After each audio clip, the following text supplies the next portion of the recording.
ये घुंघरू यहाँ किसने रख दी है? मत छो इन्हें, मत छो। छूओगी तो इनमें झनकार पैदा होगी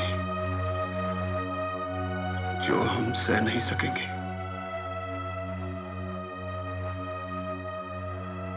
हमारी जिंदगी में एक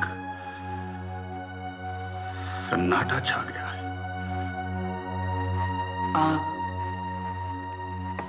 सन्नाटे की बात करते हैं? मेरे कानों में तो अब तक उस नन्ही बच्ची की किलकारियां गूंज रही है जिसे मैंने अपनी कोख से जन्म दिया, पाला, पोसा, एक नन्ही कली को अपने ममता के खून से सिंचकर परवान चढ़ाया और फिर उसकी अर्थी देखी। फूलों से सजी हुई जवान अर्थी।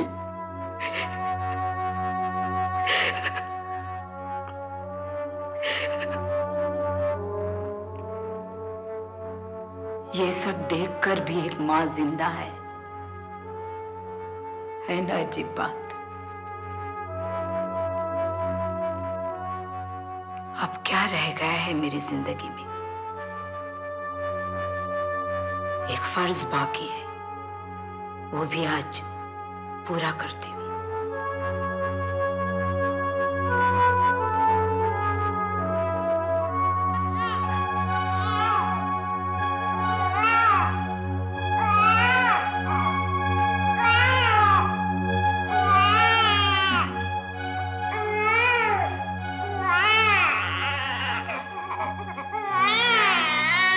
राजा साहब, आपकी अमानत।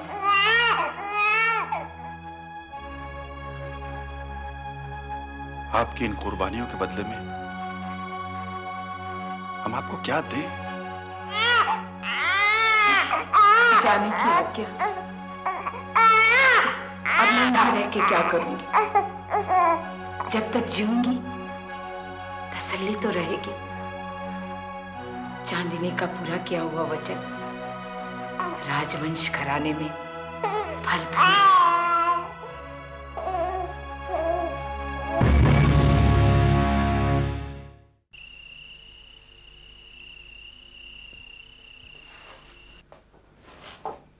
अरे सुमित तो कब का सो गया?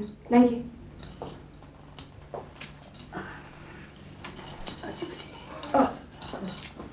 ले जाने, आप क्या सोचते रहते हैं?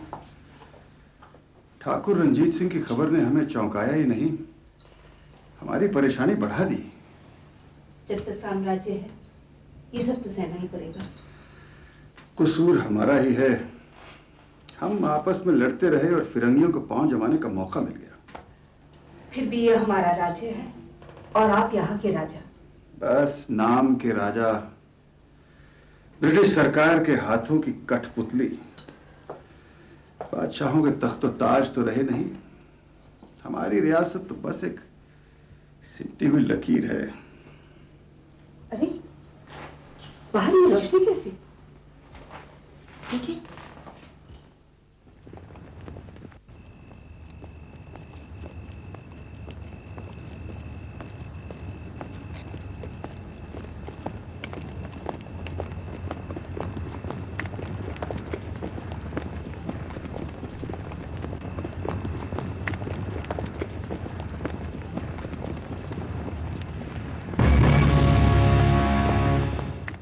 राय साहब, ये अरुण चक्रवर्ती है।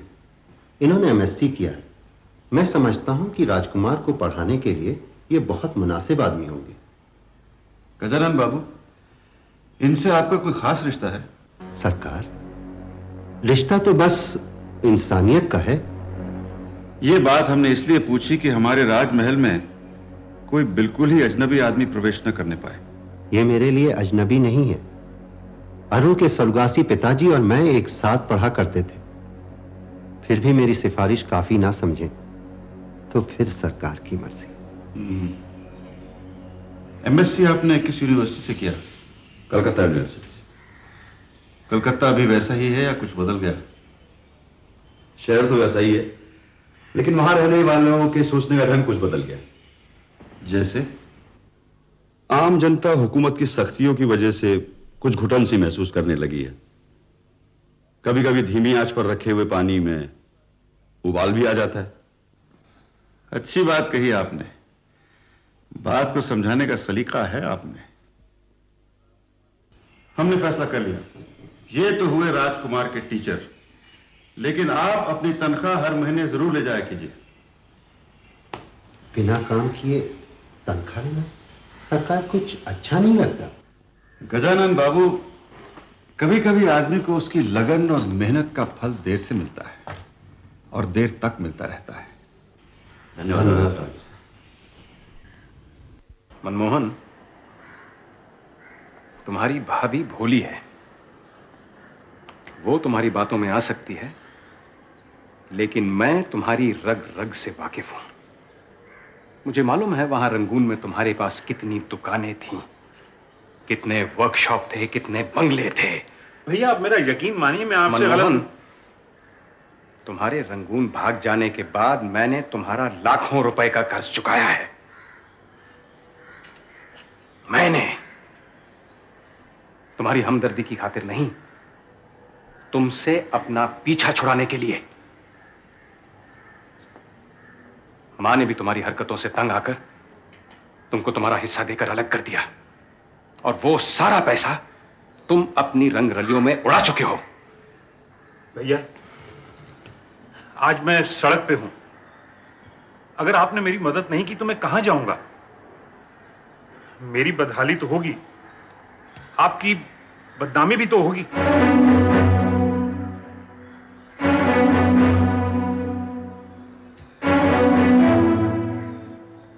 मनमोहन,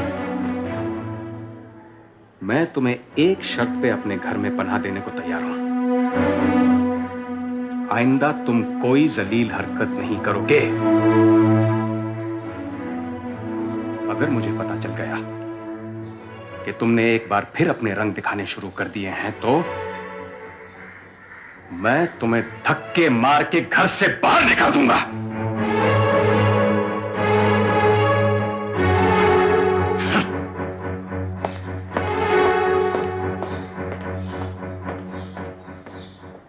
अच्छी जबरदस्ती है। अब मुझे सुमेर की बिल्कुल चिंता नहीं है, खूब दिल लगाकर पढ़ता है। यही नहीं, अब तो राजकुमार ज्ञान ध्यान की बातें करने लगे हैं। क्यों ना हो, आखिर खून हमारा है। नहीं दीपावती, ये अच्छी तरबियत का नतीजा है। अगर खून की बात होती तो आप ये याद दिलाना चाहते हैं कि मैं कुछ भूल रही हूं? जी नहीं, बल्कि हमें खुशी है कि आपको सब कुछ याद है। उस देवी का उपकार कभी भुलाया नहीं जा सकता। आपने चांदनी को देवी का रूप दे दिया। प्रसाद देवी से ही मिल सकता है।